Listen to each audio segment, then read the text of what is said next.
Alright, so I always say validational relationships are always better than transactional ones, which is true. For 99.9% of guys on the planet, better you'll be in a validational relationship where, there's mutual trust, mutual respect in the relationship because you truly want to be with the female and the female truly wants to be with you.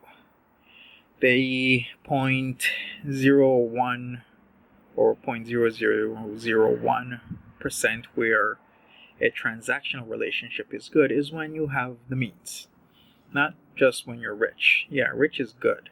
But when you're wealthy, when you have hundreds of millions of dollars, then you can always maintain a transactional relationship where the female is with you because you provide something for her. Reason she's with you, as I said, provide something for her because you can keep providing things for her.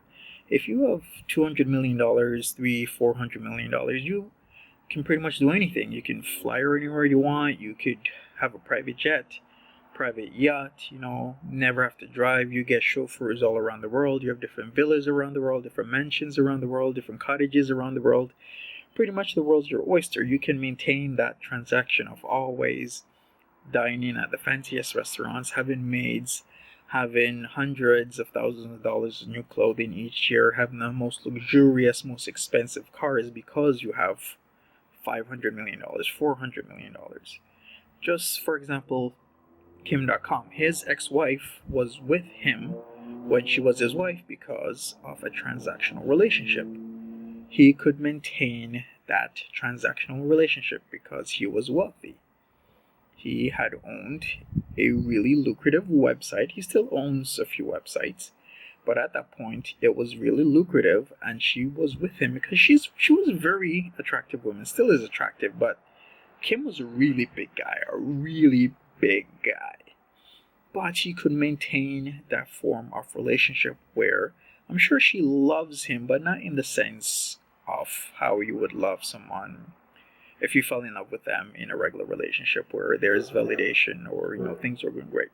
She loved what he could do for him because he was a very wealthy guy. He was top of the top of the top, so it was a percent of the 1%. A very rich, wealthy guy, one of the wealthiest in the world, where he can maintain that transactional relationship, and she was fine with that. But as soon as he got into trouble, as everyone knows, part of history, she decided to get a divorce. Why? Because he could no longer maintain that transactional relationship. He did not have a validational relationship, he had a transactional one. So when he could no longer provide transactions for her, when things were going south, she abandoned ship and moved on. That's the bottom line. That's it.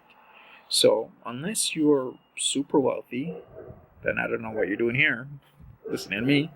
Then yeah, go ahead. Transactional relationships can be your thing. You can thrive off of them because $1,000 dinner is not going to hurt you, right? When you have $200 million in the bank, right? Exactly.